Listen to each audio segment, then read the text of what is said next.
सर्वप्रथम नमस्कार सगळ्यांना माझा. तुम्ही विचार करत असाल की माझ्या हातात पाण्याची बॉटल का आहे.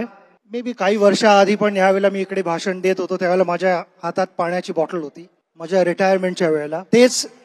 तेच इमोशन आज आहे वानखेडेवर आल्यावर.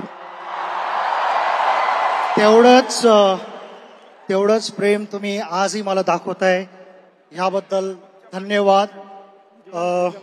वानखेडेला 50 वर्ष पूर्ण झाली, ज्याचा भाग आहे MCAचे सगळे मेंबर्स 74 पासून ते आतापर्यंतचे सगळे ग्राउंड्समन, क्युरेटर्स, सिक्युरिटी, जे इकडे आम्हाला ड्रेसिंग रूम मध्ये येऊन वेटर्स येऊन रेग्युलरली आम्हाला ब्रेकफास्ट लंच सगळं सर्व करायचे, ते प्लेयर्स आणि तुम्ही सगळे प्रेक्षक, हे सगळे ज्यावेळेला एकत्र जमले त्यावेळेला त्या गोल्डन मोमेंट्सवर क्रिएट आहे.